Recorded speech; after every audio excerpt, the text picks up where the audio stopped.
to me playing my flute inside the Anglo-American telescope at the Siding Spring Observatory in the Warrumbungles, New South Wales, about 4 years ago. In the chamber down underneath the telescope, it has fantastic acoustics. I added in the whale songs later.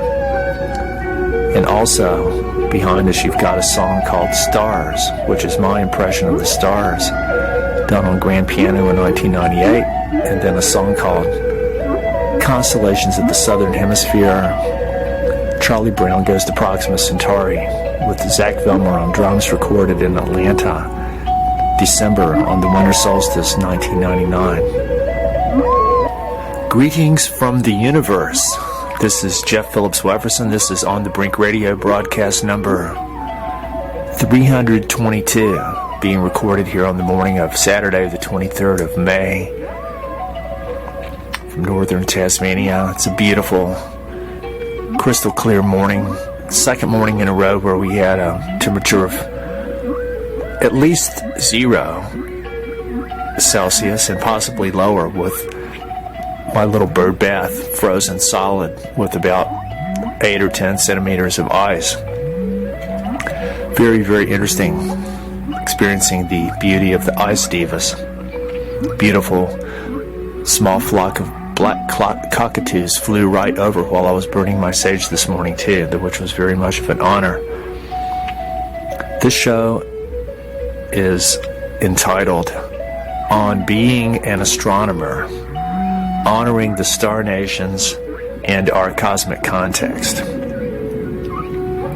This is a very huge topic, probably almost as big as the concept of space, which I covered in a show a few weeks ago called Space. Are we there yet?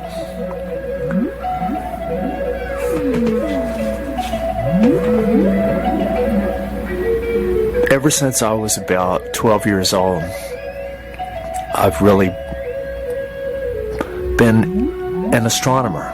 I really fell in love with the stars and the heavens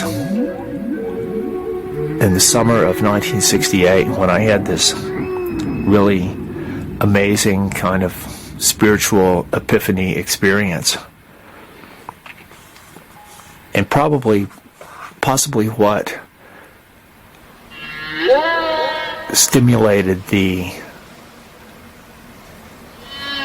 whole thing was when my dad came back from a trip that he had gone on for a few weeks traveling as an educator.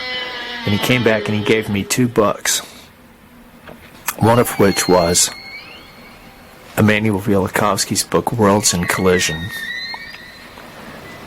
And the other one was called Field Guide to the Stars. It was a little book, not a lot bigger than the palm of your hand, and it had all kinds of little maps of the heavens and all the celestial objects, the planets and the clusters and the galaxies, and the views from the seasons of the year, and tables and charts and stuff like that. And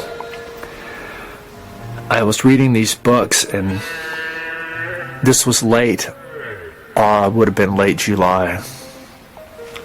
And one night it was just getting dark, and I went out in the backyard and just looked up at the sky, and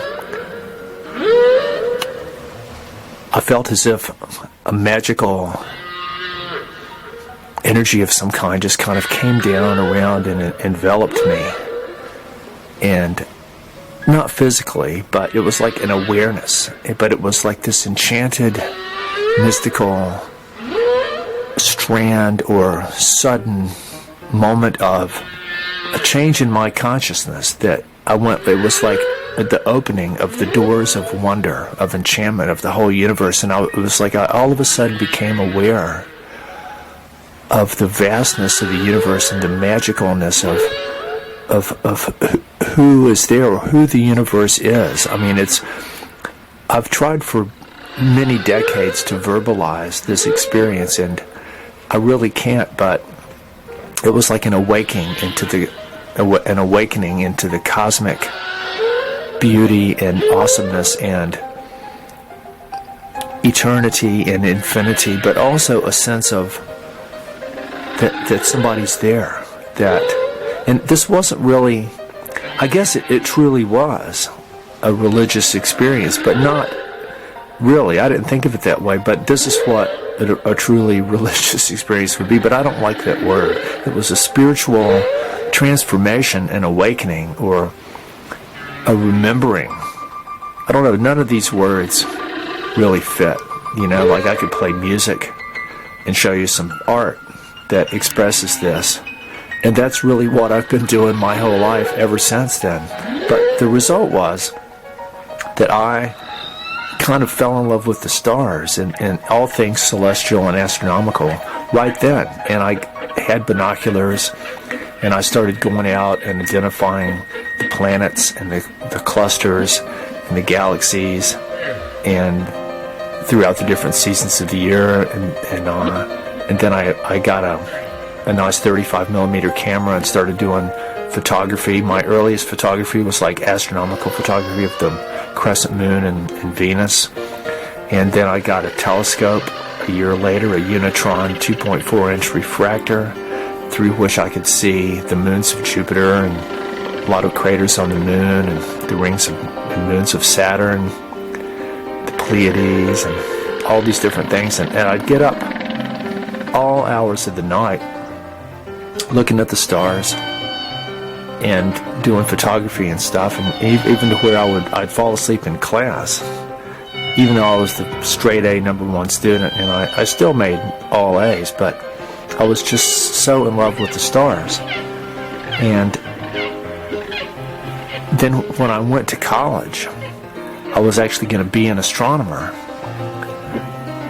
until I realized that astronomers as a whole don't really do all that much looking at the stars. They do mathematics and physics and computer stuff and charts and tables and stuff like that, and sit at desks. But I wanted to look at the stars. I wanted to look through the big telescopes and be out with my family of the star nations. So then, while I was in college struggling to deal with being a physics major, I then became enchanted by the dolphins through the work of Dr. John Lilly, whose work rang the same chord in me as had been rung that night when I was 12, a calling from the stars and from the dolphins, which was related somehow in a way that I had no idea of what that connection might be, but I could feel that it was coming from the same thing. So then I fell in love with the dolphin work and Dr. Lilly's idea of thinking of the dolphins as an extraterrestrial intelligence. Not that they aren't from here, but it would be a similar, that maybe they aren't from here in the sense that they're beings whose consciousness is the same as that of their fellow beings or ancestors who might be in different star systems made of water-based life, planets with water. And this is a thread that's brought me to where I am right now. It's the thread that brought me down under in the year 2000, and on July 1st it'll be 20 years since I first set foot in Australia. So it's like the heavens have always been kind of like a canvas for the projection of the human imagination, in the same way that the ocean is, the vastness of the ocean and its depths that we don't know anything about, and the vastness of the heavens. We look up to the stars. What that's always represented, the stars, is like the ultimate frontier, the ultimate distance that we could go, the ultimate breadth of our perception and how far we can see. And I think that humans have always looked on the heavens as representing the unknown.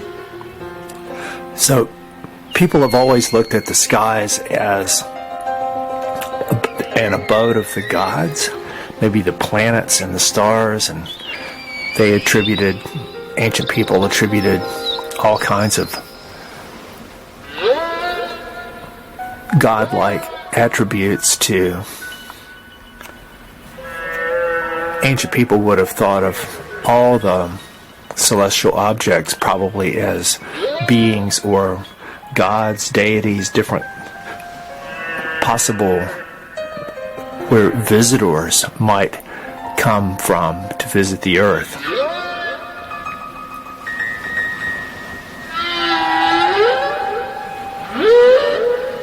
Also, the origin of influences, whether spiritual or real world influences, in the sense of like the sunlight coming from the sky, the seasons, the cycles of time, day and night. And then also, it's very interesting that we have the word disaster, that in Latin means a bad star.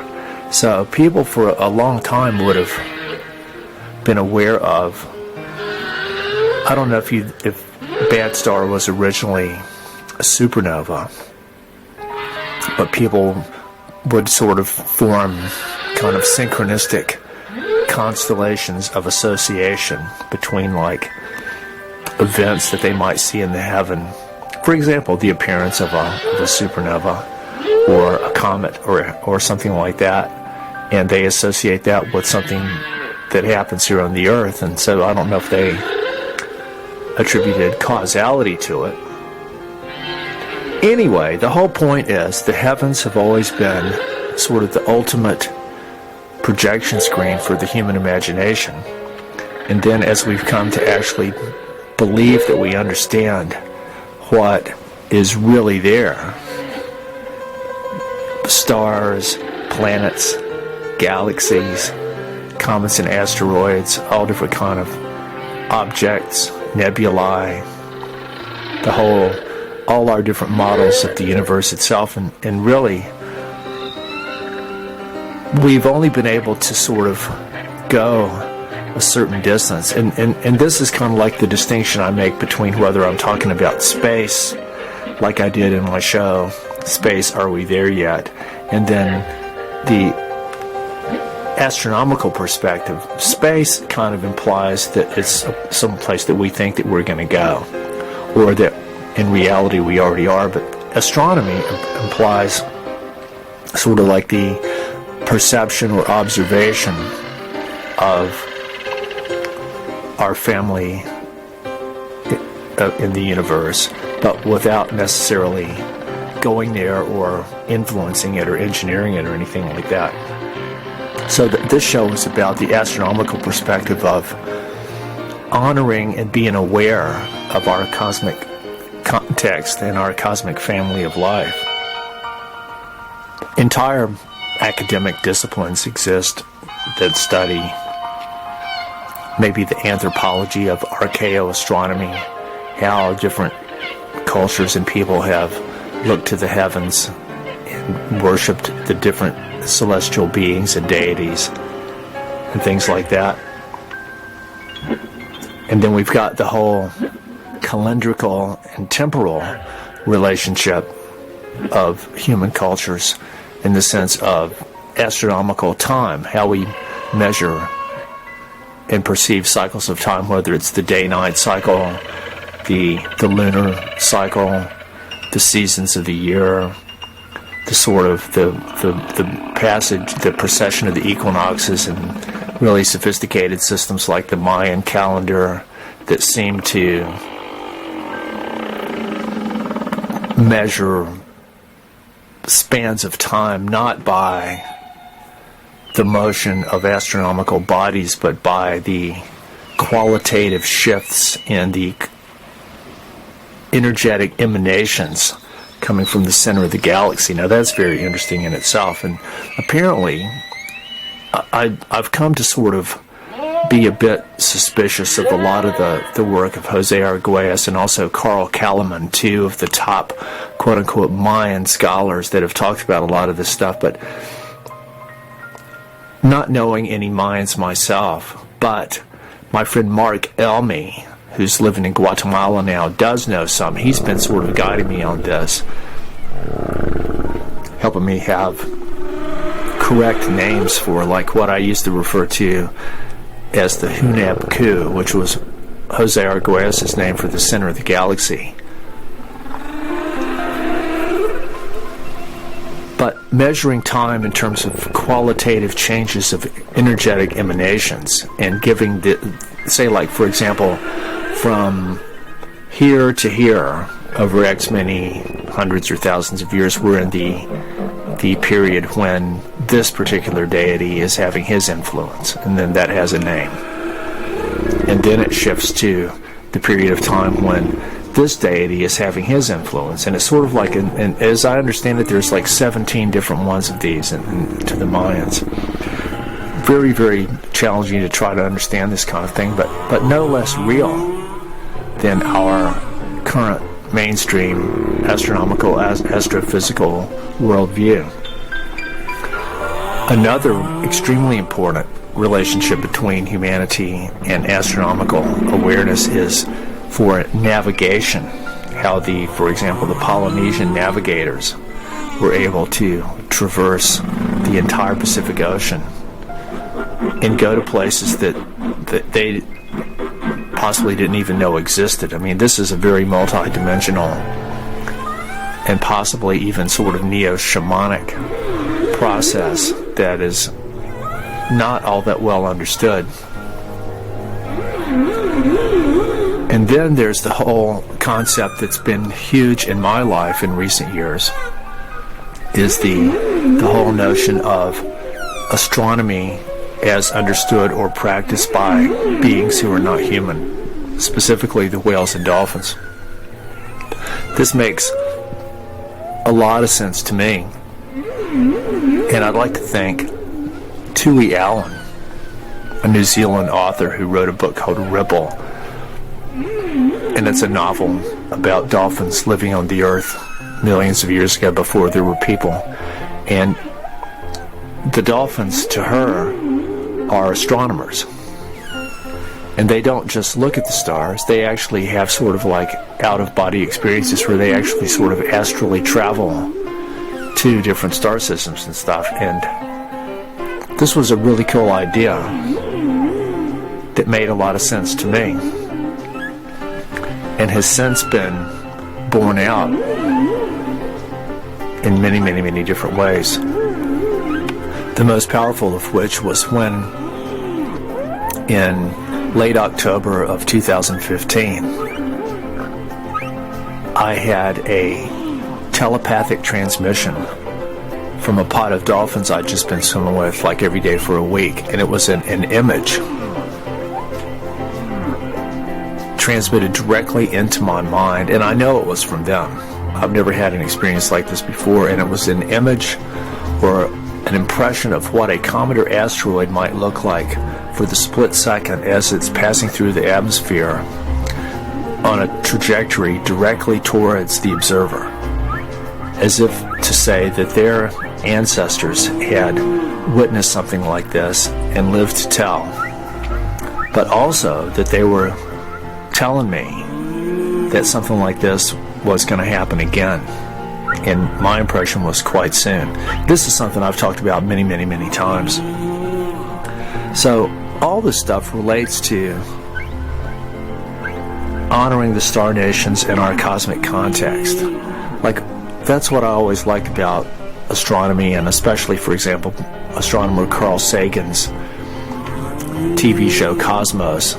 It gave a perspective on where we are in space and time and how truly minute we are in this grand scheme. I mean, of course, it's all based on our perception of things, our models, our map of the universe, which, even though we're a part of it and we're receiving energies and emanations constantly, I mean, how could we not? But I mean, when you look at a star, you've actually got photons from that star that have, in our current model, they've been traveling for hundreds of thousands of years to get from the star to you. So I mean, this is a way that we think about it. But so we're being impacted and connected with energies and emanations from all parts of the universe at every time. This is just at sort of like at optical wavelengths. So when you think of our models of how big the universe is, even if it is just in our mind, it's huge. And to think of how, on the scale that we've created, how infinitesimally microscopic we are as humans are one species of life among billions on a planet, Mother Earth, orbiting a star, Teoa, the Hopi name, in a spiral arm of one of an infinite number of galaxies. And so, I mean, that alone, if you just try to dwell on that, you can't really get your head around how tiny we are. Yet, paradoxically, to us, we're like the pinnacle of intelligence in the universe. But, I mean, to me, this is one of the most ironic contradictions in the whole mentality of modern humanity, is the juxtaposition of these two ideas, and how we've come to think of ourselves. We go like, oh look, are we alone in the universe? Is there anybody else out there? Any other intelligent life forms like us that are destroying their planet and waging war on life and on each other with every possible thing that we can do? I mean, isn't that evidence of that our species is insane, that we even come to have beliefs like this? So anyway, an awareness of the stars, you don't have to study them. Just being aware, going out and looking at the stars and letting your mind go, and realizing that we really don't know who or what they are, is just, to me, ever more mind-blowing. I never get tired of looking at the stars. Like, for example, last night, when you look at the sky now around midnight, you see the constellations Scorpio and Sagittarius, which are very dominant directly overhead near the zenith. And in between the tail of Scorpio and the spout of Sagittarius is a big fuzzy spot. And it's actually a Messier 7, I believe it's called. It's a star cluster. But very close to there is what astronomers call Sagittarius A, or the Mayans call it Rukux-Kaj, which is the center of the galaxy that I used to call the Huneb Q. So this is actually, astronomers believe it's a black hole, but apparently the center of the galaxy would be so bright that if it wasn't obscured by all these clouds of dust, that it would cast a shadow just like a full moon. So this is the center of our galaxy. This is what's coming overhead right now at this time of year. And you can also see, sort of along the plane of the Milky Way, and it consists of Alpha and Beta Centauri, which are the pointers, and then Crux Australis, or the Southern Cross. These two little constellations and groups of stars together, which, depending on the angle you're looking at, it kind of looks like a small version of the constellation Leo. This forms the body of Dinawan, the emu in the Milky Way ancestor, whose ceremony happens at the very sacred Uluru of the East Coast nations called Mount Yango, that I visited 3 times last year. That they have their ceremony there in May, which they've probably already done. So that's really cool. You've also got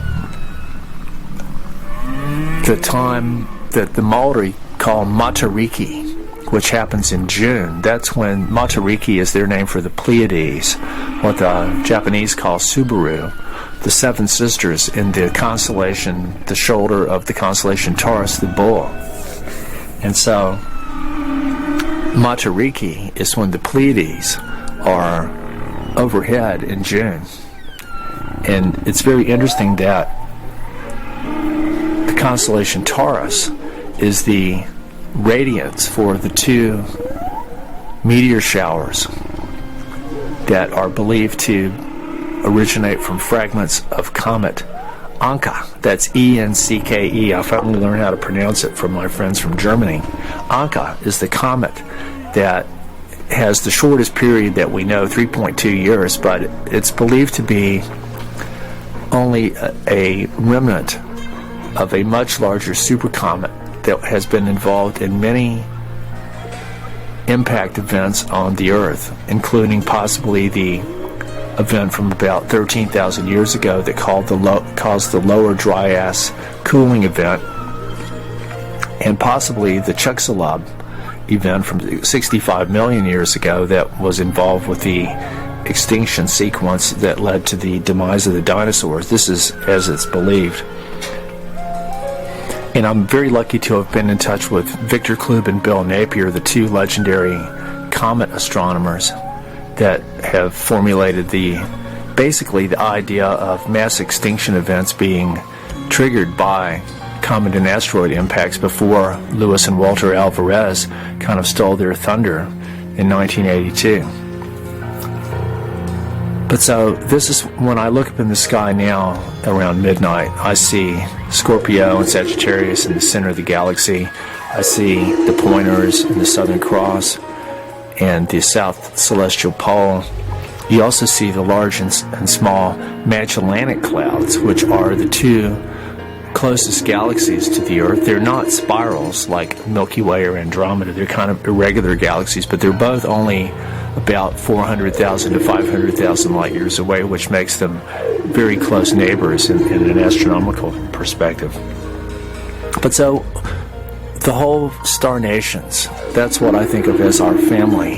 It's kind of like Ohana Moana is our family of life in the ocean. So the star nations is our family of everybody in the sky. And it includes all the planets in our solar system, all the meteors and the comets and asteroids, and the two comets that have been discovered in the past year. There's no end to trying to catalog all the objects that we can see or that we know about, and this is just that are visible at optical wavelengths. You've also got the whole discipline of radio astronomy and how many different sort of like whole different spectrum of objects that, and even things that are visible only at X-ray wavelengths or gamma rays. Then you've got the emanations that we're constantly interacting with and being exposed to that have been an integral part of the evolution of life on Earth, not only from the sun, but energies from the other stars, from interstellar and intergalactic plasma. And this is the sort of more or less constant background of energy. And you've got the cosmic microwave background that they say it's a residual leftover from the Big Bang, but who knows what really happened or is happening now. But you've also got the occasional outburst of not only mass ejections from the sun, but also the occasional supernova that might come by and blast us with a bunch of energy. And so whenever we see it, that's just when the light arrived here. That doesn't tell us when it actually happened. So this is another thing, the whole idea of time and distance as a function of the speed of light. This is all sort of Einsteinian relativity theory.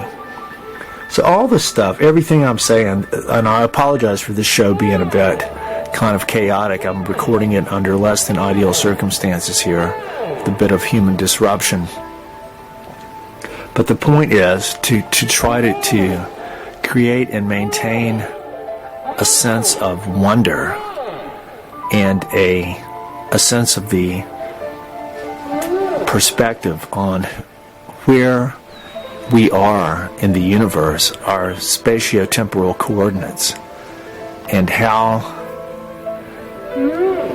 small we are. I did a song called The Insignificance of Humanity that I'll probably close this show with.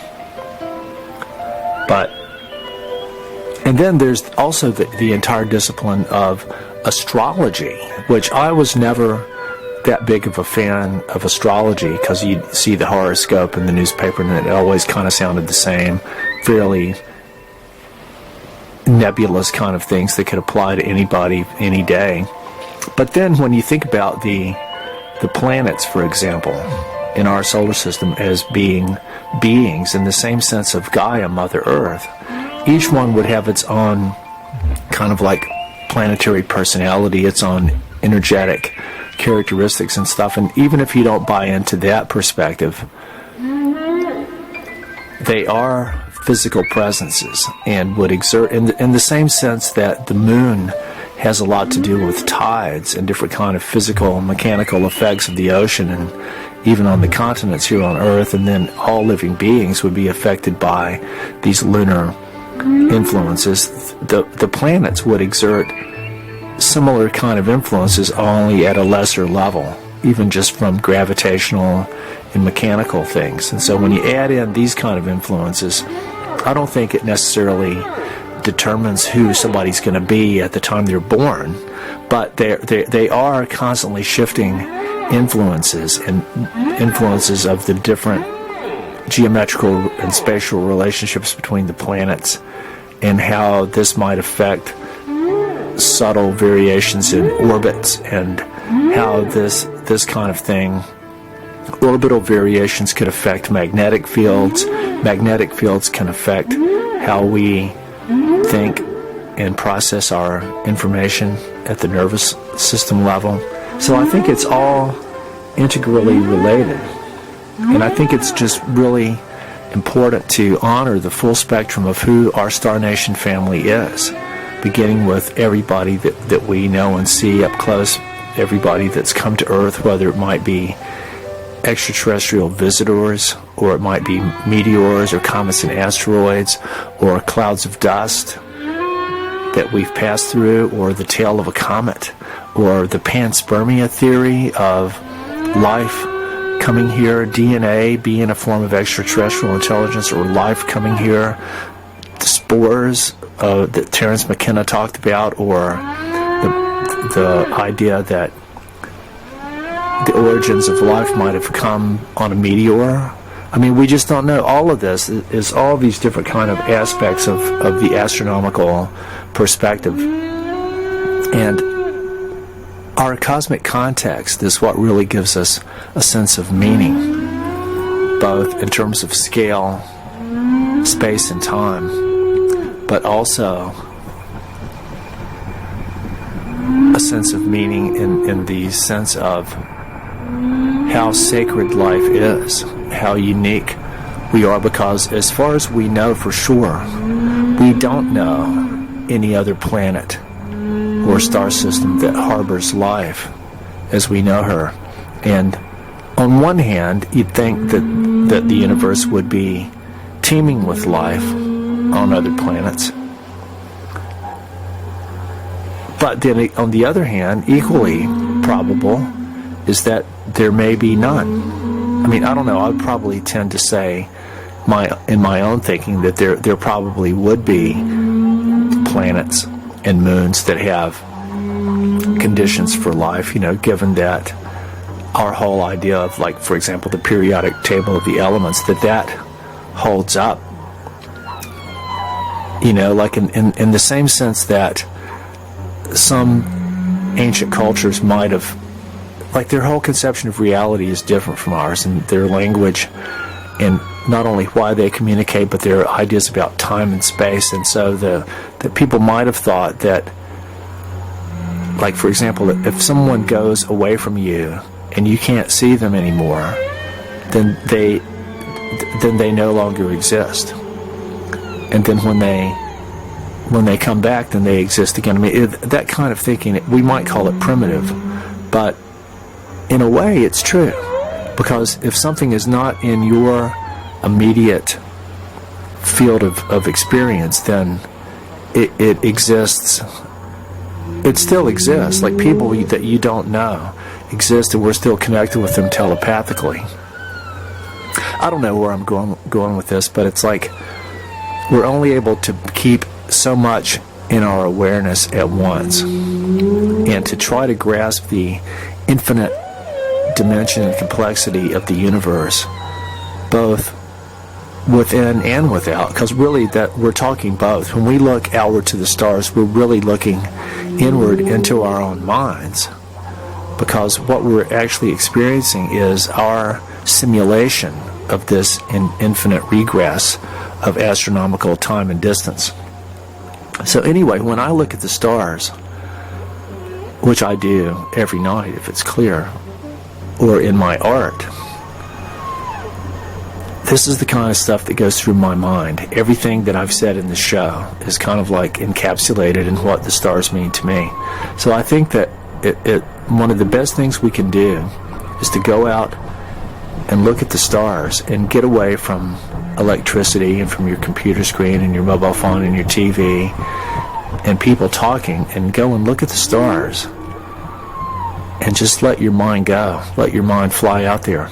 It was very interesting that my experience when I was 12 was in late July, and it was very significant to me that the ancient Egyptians put a lot of emphasis on the star Sirius, which is actually quite high in the sort of upper regions of the western sky. Now, when it gets dark, you see Sirius, and I stand at the river and do my qigong, looking at Sirius every day in the evening, along with playing my flute to the platypus. And the other day, I actually felt like a wave of beautiful cosmic energy coming from Sirius. Of course, this was in my mind, but it was about it was a feeling of the love with which creation was made and is being made and maintained, and that the star Sirius is important. And so I read that the ancient Egyptians, their main celebration of the year was the heliacal rising of the star Sirius, which is when Sirius becomes visible again in either the morning or the evening, probably the evening, after being in conjunction with the sun for 70 days, during which time the energies of Sirius and the sun are aligned. And so they're sending their energies directly to us, maybe amplified. The energy of Sirius is amplified by the sun, comes to us. And so then when Sirius became visible again, this was also related to the flooding of the Nile, and the most powerful time it had to do with the rebirth of Isis and the regeneration of life, and it was a cosmic link between the Earth and Sirius. And this, I always read that this was on July 23rd for a long time, but then I realized that the heliacal rising of Sirius is actually a window of time going all the way from mid-July into like mid to late August, depending on which hemisphere you're in and what your latitude is and longitude and stuff like that. And so the heliacal rising of Sirius is actually right during that window of time is when I had this very amazing experience that turned me on to the stars. And so that's always been very amazing to me. This is Jeff Phillips Wefferson saying, go out and be with the star nations tonight, and let your mind go on a journey to infinity and back.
Mm-hmm.